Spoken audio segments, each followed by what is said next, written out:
Class 10th के MP board के सभी विद्यार्थी, लो जी आपका सुबह का जो समाज विज्ञान का पेपर है, वहां पेपर कुछ इस तरह का रहेगा। पूरा पेपर का सॉल्यूशन दूंगा, जिस तरह मैंने आपको साइंस का बताया था, पूरा पेपर फंसा हुआ था, जाकर देख सकते हैं आप, मिलान कर लेना। भारत में वन्य जीव सुरक्षा अधिनियम कब पारित हुआ? 1972 में हुआ था। 1804 की जो नागरिक संहिता है, उसको किस नाम से जाना जाता है? नेपोलियन संहिता के नाम से जाना जाता है। राष्ट्रीय चित्रों के माध्यम से दर्शाने वाला निम्नलिखित में से कौन था? ठीक है, तो ये हेनरिक सारियू ने दर्शाया था चित्र के माध्यम से राष्ट्र को। भारतीय संविधान में विषयों की कितनी सूचियां दी गई है? 3। अश्वेत शक्ति आंदोलन किस वर्ष उभरा? 1966 में। कृषि क्षेत्र निम्न में से सम्मिलित है, तो देखिए प्राथमिक में आता है कृषि संबंधित काम, जो नौकरी पेशा काम है, यानी कि जो आपके नौकरी जॉब करते हैं वो तृतीय में आते हैं। ठीक है भैया, सेवा वाले, डॉक्टर हो गया, वकील हो गया, सब तृतीय में आ गए। और द्वितीय में आ जाएगा कंपनी से वाला माल, उद्योग से संबंधित जो भी काम है। चलिए, अभय रिक्त स्थान, यहां से देखिए आप, वे संसाधन जो निर्जीव वस्तुओं के बने होते हैं अजैव कहलाते हैं। मार्च 1919 में एक बंबई में खिलाफत समिति का गठन हुआ। बेल्जियम जो है यूरोप का एक क्या है? छोटा सा देश है। अर्थव्यवस्था को कितने क्षेत्रों में बांटा गया है? 3।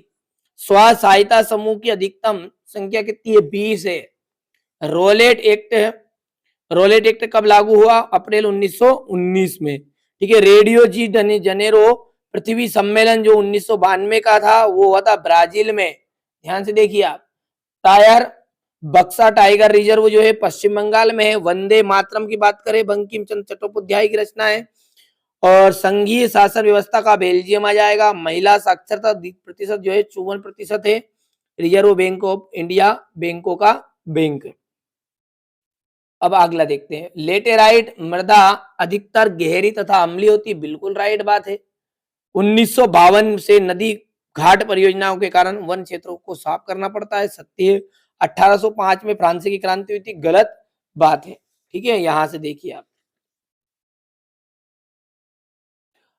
और भारतीय संघ की कई इकाइयों को बहुत ही कम अधिकार प्राप्त है, सत्य बात है। ये सत्य सत्य आप कर लेना। जोड़ी की बात करूं तो समझा देता हूं, सॉरी जोड़ी तो हो गई।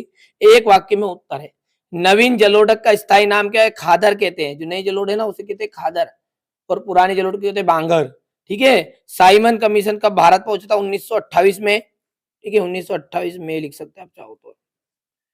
2011 की जनगणना के अनुसार भारत की साक्षरता दर कितनी है? 73%। भारत में स्थानीय शासन के लिए कितने लोग चुने जाते हैं? 36 लाख। निजी क्षेत्रों को के एक उद्योग का नाम बताइए। टिस्को। भारत में केंद्रीय सरकार की तरफ से करेंसी नोट कौन जारी करता है? भारतीय रिजर्व बैंक।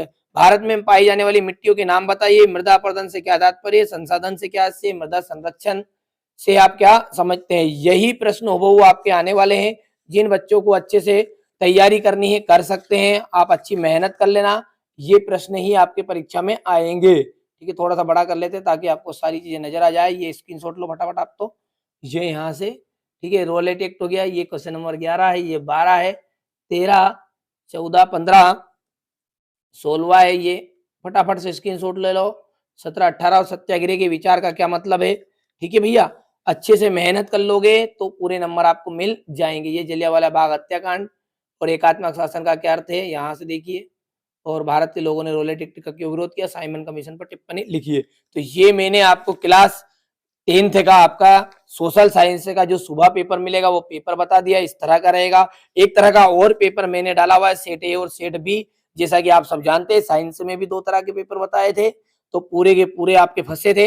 इसी तरह सोशल साइंस में भी आपका पूरा ही आने वाला है। चलिए, तो मिलते हैं अगले वीडियो में। मैथ्स का आपको अच्छे से तैयारी कराऊंगा। जो बच्चे वास्तव में अच्छे से पढ़ना चाहते हैं आगे भी, ठीक है, पेपर से मतलब नहीं है, तो वो बच्चा आप सब्सक्राइब करके रख लेना है, मैसेज कर देना है आपको व्हाट्सएप पर, आपको ग्रुप में भी जोड़ ले जाएगा, नोट्स आपको पूरे प्रोवाइड करा दिए जाएंगे, साथ में आपको समझाया भी जाएगा।